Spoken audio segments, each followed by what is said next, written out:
हर्ष, चलना कहीं चलते हैं। कितने दिन हो गए हम कहीं घूमने नहीं गए। वैसे भी गर्मी की छुट्टियां चल रही है। आयुष ने हर्ष को टेक्स्ट करते हुए कहा। हर्ष और आयुष को फ्रेंडशिप में आए हुए अभी 4 ही महीने हुए हैं, पर वो जानते एक दूसरे को तो 2 साल से हैं। 22 साल का हर्ष अभी बीटेक थर्ड ईयर में है। वहीं 20 साल की आयुषी बीएससी कर रही है। 2 साल पहले एक पार्क में मिले थे ये दोनों, और दोनों एक ही कॉलेज में हैं। आयुषी हर्ष की क्लोजेस्ट फ्रेंड, जो कॉलेज के पहले दिन से ही उससे जुड़ी हुई है। ऊपर से बेहद गुस्से वाली दिखती है, पर अंदर से एकदम शांत स्वभाव की है।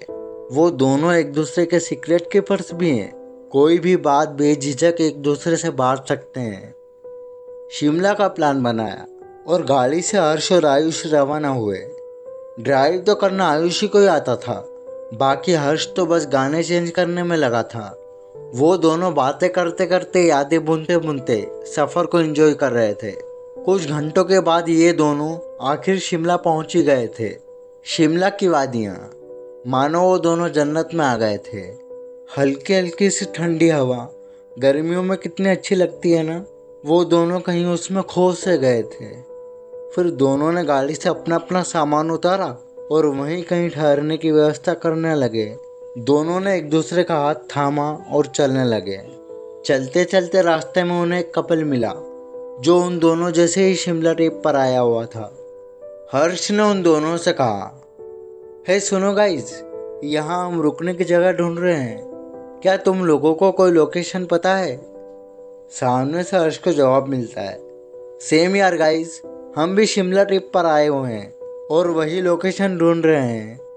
Bye the way, I am Tanmay और ये मेरी फ्रेंड दीपशिखा। ऐसे ही चारों एक दूसरे को समझने लगे। वो फिर सब साथ में थोड़ी दूर चले और एक अच्छा सा नज़ारा उनकी आंखों के सामने दिख रहा था। उन्होंने रुककर वहाँ की बहुत सी पिक्चर्स ली और वहाँ सबको बहुत मज़ा आ रहा था। वो लोग होटल गए और फिर 2 रूम्स बुक कर लिए। थोड़ा रेस्ट किए और फ्रेश होकर फिर बाहर चले गए। हर्ष आयुषी को कुछ कहना चाह रहा था, पर कह नहीं पाया। फिर ऐसे ही थोड़ा घूमे और सफ़र की वजह से सबको थकान भी बहुत हो गई थी। चारों वापस होटल पहुँचे और एक रूम में बैठ के बातें करने लगे और साथ में गाने सुनने लगे। फिर से बहुत सी गेम्स भी खेले। नींद तो आ रही थी उन्हें, क्योंकि रात भी काफ़ी हो गई थी, पर वो लोग पता नहीं सो ही नहीं पा रहे थे। फिर हर्ष और आयुष दूसरे रूम में चल दिए जब लेट होने लगा। बीच रात में फिर हर्ष की नींद खुली। 2 बज रहे थे। उसने अपने बेड के पास वाले बेड पर देखा, आयुष वहाँ नहीं थी। फिर हर्ष उसे ढूंढने बाहर चला गया। उसने देखा बाहर तो आयुष भी वहीं बैठी हुई है, गुमसुम सी, कहीं गहरी सोच में डूबी हुई। मन में उसके पता नहीं क्या चल रहा था। वो इतनी खोई हुई थी कि उसे ज़रा भी ये नहीं लगा कि हर्ष भी वहाँ है। फिर हर्ष ने ही सामने से पूछा, ओए आयुषी, मेरी तरह तेरी नींद भी खुल गई क्या? यहाँ क्या कर रही है? और हर्ष की आवाज़ सुनते ही वो रो पड़ी, मानो कब से अपने जज्बात को रोके रखी हो कि कोई आए और उसका हाल पूछे। हर्ष उसके पास गया और बोला, अरे पागल, तू रो क्यों रही है? कुछ हुआ है क्या? आयुष ने रोते रोते हर्ष से कहा कि यार, मुझे मम्मा की बहुत याद आ रही है। आज उनका बर्थडे और कितना बुरा है कि वो मेरे साथ ही नहीं है। अब तो 5 साल हो गए हैं उन्हें दुनिया से गए हुए। आज मैं उनको उतना ही मिस करती हूँ। बहुत प्यार करती थी मुझसे। उसके फ़ोन में कुछ पुरानी पिक्चर्स रखी थी।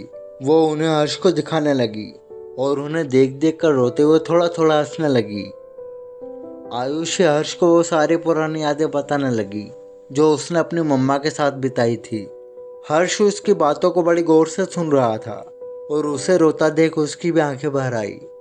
हर्ष की और आयुष की ये पहली बार सबसे लंबी चलने वाली कन्वर्सेशन थी। वो दोनों आसमान के नीचे बैठे चमकते सितारों को निहार रहे थे। फिर अचानक ही बीच बातों में आयुष ने हर्ष से पूछा, हम हग कर सकते हैं क्या? हर्ष ये सुनकर उसकी तरफ थोड़ी देर देखता रहा। फिर बिना कुछ कहे हर्ष ने अपना हाथ आगे किया और उसे हग कर लिया।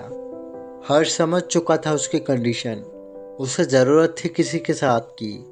हर्ष को एक ही पल में बहुत कुछ महसूस हुआ। एक ही पल में वो उससे इतना कैसे क्लोज हुआ। इतने में घड़ी में टाइम देखा तो 4 बज चुके थे। बातों बातों में पता ही नहीं चला कब सुबह हो गई। फिर वो दोनों वापस अपने रूम में चले गए। हर्ष वही सब सोचने लगा, क्योंकि नींद तो अब आने वाली नहीं थी। सोचते सोचते सुबह के 8 बजे तन्मय और दीपशिका उन दोनों को जगाने आए। गुड मॉर्निंग गाइस, तुम लोग अभी तक सोए हुए हो? चलना नहीं है क्या? इतने में हर्ष और आयुष की आँख खुली और वो दोनों भी रेडी हो गए अपने अपने घर जाने के लिए। जाते जाते आयुष ने हर्ष से कुछ कहा और हर्ष आयुष की बात सुनकर हैरान रह गया। हर्ष ने कहा, पर आयुषी ने हर्ष को ऐसा क्या कहा जिसे सुन के हर्ष एकदम हैरान सा हो गया। आगे सब पता चलने वाला है। ये कहानी बहुत ही इंटरेस्टिंग होने वाली है। देखते हैं अब आगे क्या होता है। मिलते हैं नेक्स्ट पार्ट में। Keep listening stories with Santosh Shri Gaur.